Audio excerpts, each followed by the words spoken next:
اعوذ باللہ من الشیطان الرجیم، بسم اللہ الرحمن الرحیم۔ اللہ کے نام سے آغاز جو بڑا مہربان بے حد کرم کرنے والا ہے۔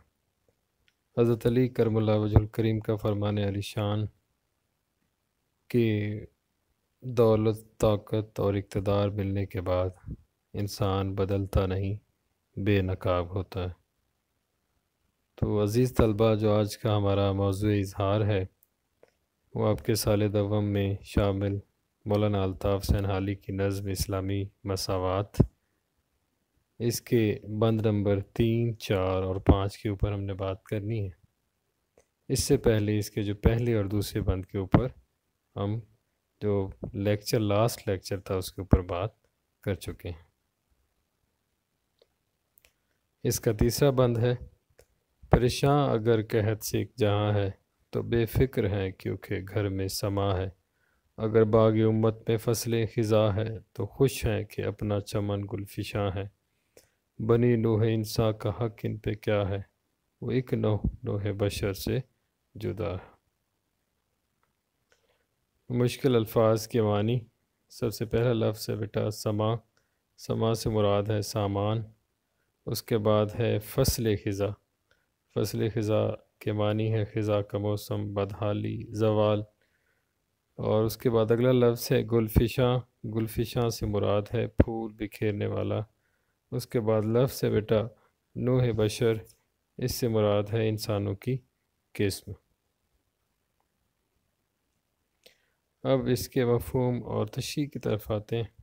شاعر مولانا الطاف حسین حالی نظم کے اس بند میں ہمیں بتا رہے ہیں کہ دولت انسان کے احساس کو کچل دیتی ہے، اس کے ضمیر کی موت واقع ہو جاتی ہے۔ امیر آدمی خود کو فوق البشر سمجھنے لگتا ہے، دوسرے انسان اس کے نزدیک حشرات الارض ہیں، کیڑے مکوڑے ہیں جنہیں روندنا کچل ڈالنا اس کے لیے ایک دلچسپ کھیل سے بڑھ کر ہے۔ اسی تشریح اور توضیح جو ہے اس کا اگلا حصہ، حالی کہتے ہیں کہ قوم پسماندگی اور زوال پذیر ہے۔ قوم پسماندہ اور زوال پذیر ہے۔ ہمارے باغ میں خزاں نے ڈیرے ڈال دیے ہیں، مگر قوم کی اس ضبو حالی سے یہ لوگ بالکل غافل ہیں، کیونکہ ان کے دل درد، محبت اور مروت سے خالی ہو چکے ہیں۔ ان کا اپنا چمن پھول برسا رہا ہے، یعنی ان کے اپنے گھر میں بہار آئی ہوئی ہے۔ آسائش اور عیاشی جو ہے اس کے تمام سامان فراواں ہیں، اس لیے انہیں قوم کی تباہ حالی کا کوئی غم نہیں ہے۔ تو مولانا حالی جو ہے وہ قوم کے اس درد کو محسوس کرتے ہیں، اور تمام عمر جو ہے وہ امت مسلمہ کے زوال کے اوپر وہ نوحہ کنا رہے ہیں۔ تو انہوں نے بڑی خوبصورتی کے ساتھ اور دلگدازی کے ساتھ جو ہے قوم کی اس مرثیت کو ہمارے سامنے رکھا ہے۔ وہ کہتے ہیں کہ قوم پسماندہ ہے، زوال پذیر ہے، قوم کے باغ کے اندر خزاں نے اپنے ڈیرے ڈال دیے ہیں، مگر امیر لوگ قوم کی اس ضب و حالی سے بالکل غافل ہیں۔ ان کے دل درد، محبت و مروت سے خالی ہو چکے ہیں۔ ان کا اپنا چمن پھول برسا رہا ہے، اس لیے ان کو کسی بھی قسم کی پرواہ نہیں ہے کہ امت کس کیفیت سے گزر رہی ہے۔ تو اور بنی نوع انسان جو ہے وہ اپنا حق جو ہے وہ ان کے اوپر کسی بھی قسم کا نہیں سمجھتے۔ اس کے ہمسائے میں کوئی بھوکا ہو تو اسے کوئی غم نہیں، کوئی مر جائے تو اس کے پاس وہاں جانے اور افسوس کرنے کی بھی اس کے پاس فرصت نہیں ہے۔ یہی وہ صورت ہے جس میں زر و مال انسان کے لیے عذاب بن جاتا ہے۔ اس دنیا میں اس کے نشے میں انسان مست رہتا ہے، اسے اپنا ہوش نہیں ہوتا۔ دوسری دنیا میں یہ زر و مال دوزخ کی آگ میں تپایا جا رہا ہوتا ہے۔ یہ مکمل طور پر ایک غفلت کی کیفیت ہے جس میں انسان مبتلا ہو جاتا ہے، اور وہ سمجھتا ہے کہ یہ زندگی جو اس کے پاس ہے شاید یہ کبھی ختم نہیں ہوگی اور اس کو کبھی زوال نہیں آئے گا۔ لیکن شاید اس نکمے آدمی سے کوئی پوچھنے والا نہیں کہ آج سے جو سابقہ اقوام گزر چکی ہیں، جو بادشاہ گزر چکے ہیں، ان کا کیا حال ہے۔ آج ان کو پوچھنے والا کوئی نہیں، آج ان کا نام لینے والا کوئی نہیں۔ تو کاش کے لوگ ان سے عبرت حاصل کر کے اپنا جو ہے آج کا کل آج جو ہے اس کو درست کر سکتے۔ اس کے بعد بیٹا حوالہ جات ہیں اس کے۔ اس بند کے اندر ہم حوالے کے طور پہ جو اشعار لکھ سکتے ہیں وہ میں نے آپ کے سامنے رکھے ہیں۔ پہلا شعر ہے: کڑوے خواب غریبوں کے، میٹھی نیند امیروں کی۔ تو سہل ممتنع کی بڑی عمدہ مثال: کڑوے خواب غریبوں کے، میٹھی نیند امیروں کی۔ تو بڑی آسانی کے ساتھ اس نے بہت بڑی بات کر دی ہے۔ دوسرا شعر ہے: گندم امیر شہر کی ہوتی رہی خراب، بیٹی مگر غریب کی فاقوں سے مر گئی ہے۔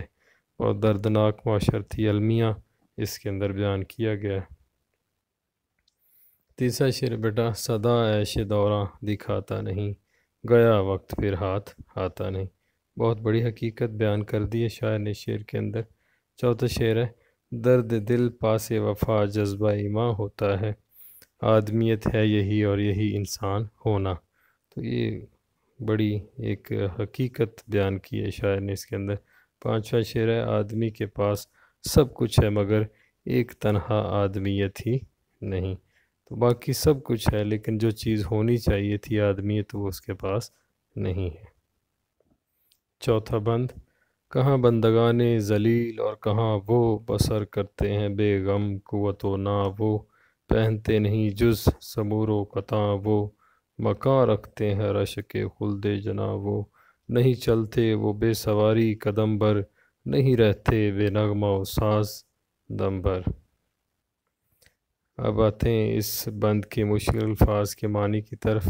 پہلا لفظ ہے قوت و نا، جس کا مطلب ہوتا ہے خوراک اور روٹی۔ دوسرا لفظ ہے بیٹا سمور و قطع۔ سمور جو لفظ ہے وہ لومڑی کی جسامت کا ایک برفانی جانور اس کو کہتے ہیں۔ تو اس لفظ کی معنی جو ہے برفانی جانوروں کی کھال کا لباس۔ تو اس کے بعد لفظ قطع، اور اس سے مراد ہوتا ہے بیٹا ریشمی کپڑا۔ تیسرا لفظ ہے رشک خلد جناں، ہمیشہ رہنے والی جنت یا جنت کی حوروں کا حسد۔ چوتھا لفظ ہے بیٹا بے نغمہ و ساز و ساز اور موسیقی کے محفلوں سے دور۔ اس کے بعد اس کی تشریح اور اس کی توضیح کی طرف آتے ہیں۔ تو یہ لفظ جو توضیحی لکھا گیا یہ غلطی سے لکھا گیا، اصل جو لفظ ہے وہ توضیح ہے۔ تو مولانا حالی نے قوم کی عمرہ کا معمولی اور کم تر لوگوں کے ساتھ کوئی موازنہ نہیں انہوں نے یہ بتایا ہے، کیونکہ انہیں روزی روٹی اور معاش کا کوئی غم نہیں۔ ان کی خوراک، ان کے لباس اور ان کے مکان قابل رشک اور قابل دید ہوتے ہیں۔ ان کے گھر اتنے خوبصورت ہوتے ہیں کہ جنت میں رہنے والے بھی ان پر رشک کرتے ہیں۔ وہ سواری کے بغیر قدم بھر نہیں چلتے، ان کی ساری زندگی عیش و عشرت اور گانے بجانے کی محفلوں میں گزر جاتی۔ تو یہ مولانا الطاف حسن حالی نے بڑی خوبصورتی کے ساتھ ہمیں بتانے کی کوشش کی ہے کہ کسی بھی قسم کا امیر اور غریب کے درمیان موازنہ نہیں ہے، اور نہ ہی وہ موازنہ کرنا چاہتے ہیں، نہ ہی وہ موازنہ بنتا ہے، کیونکہ ان لوگوں نے اپنی زندگی کا معیار اتنا اونچا کر لیا ہے کہ جو ہے زندگی بیچاری کہیں نیچے منہ جو ہے وہ چھپاتی پھر رہی ہے۔ اور مولانا حالی اس کے حوالے سے اور بتاتے ہیں کہ جو امیر لوگ ہیں ان کو غریبوں کی غربت کا کوئی احساس نہیں ہے، وہ انہیں ذلیل و خوار سمجھتے ہیں۔ غریب لوگ جو ہیں وہ روزی روٹی کمانے کے لیے سخت محنت کرتے ہیں، پھٹے پرانے لباس میں ملبوس ہوتے ہیں، بسا اوقات ننگے پاؤں سفر کرتے ہیں، ان کے پاس سواری کے لیے مناسب جو ہے وہ کچھ چیز موجود نہیں ہوتی۔ لیکن دوسری طرف امیروں کے پاس بڑی بڑی کاریں، موٹر گاڑیاں ہوتی ہیں، اور جو ہے ان کے نوکر چاکر جو ہیں وہ جو ہے وہ بہترین زندگی گزار رہے ہوتے ہیں۔ لیکن دوسری طرف جو غریب ہے وہ جو ہے وہ بیچارہ ایک پائی پائی کے لیے ترس رہا ہوتا ہے، اور اپنی زندگی کی اس گاڑی کو دھکا لگانے پر مجبور ہوتا ہے۔ اس کا احساس کرنے والا کوئی نہیں، اس کی بات سننے والا کوئی نہیں۔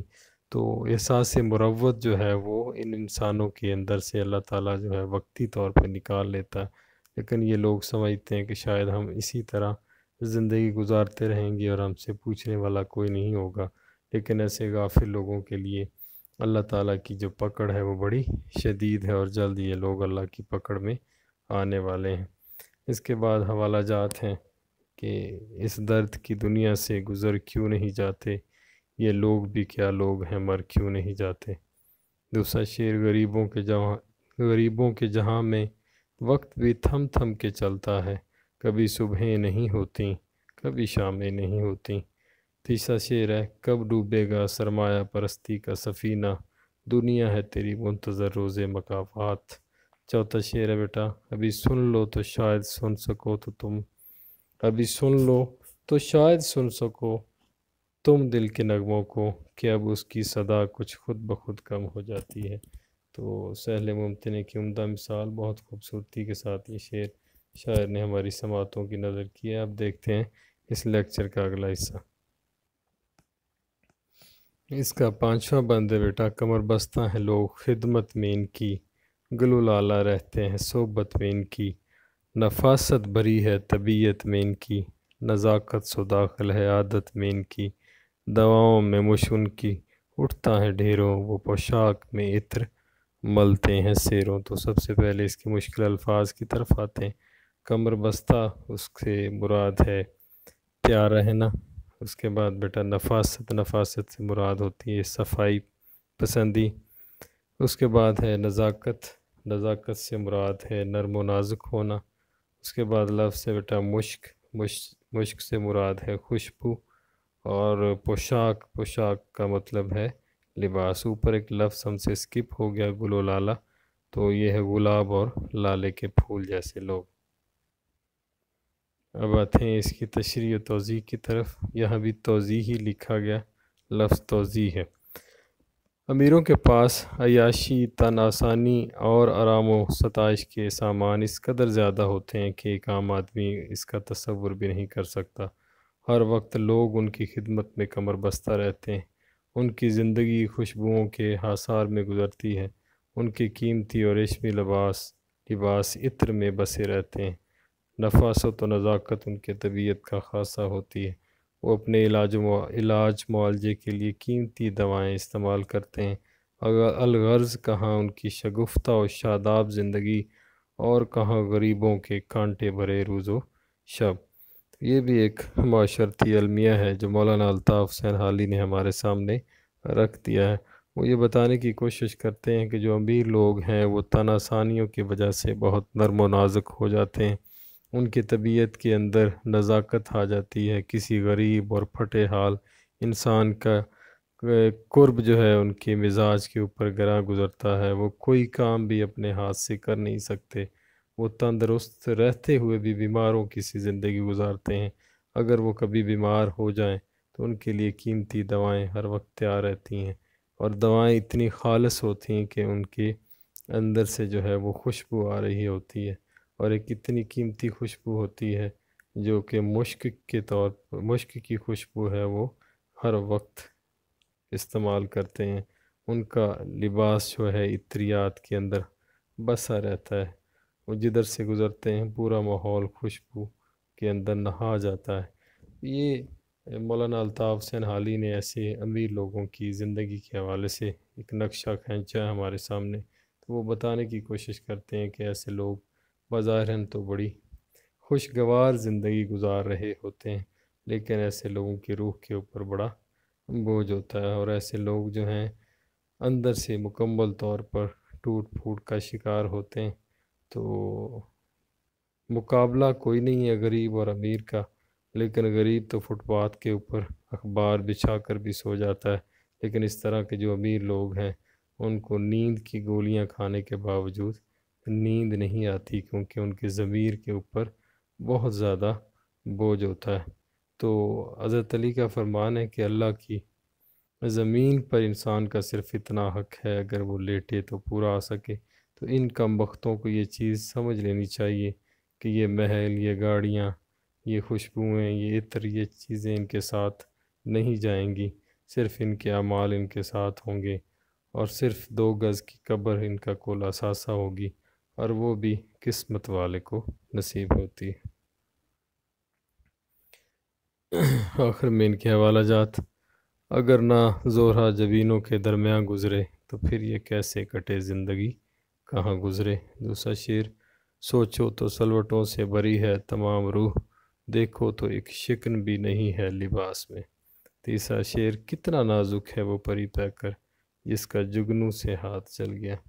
کیا بات ہے، بڑی خوبصورتی کے ساتھ شاعر نے بات سہل ممتنع کے اندر سمجھائی ہے کہ کتنا نازک ہے وہ پری پیکر جس کا جگنو سے ہاتھ جل گیا۔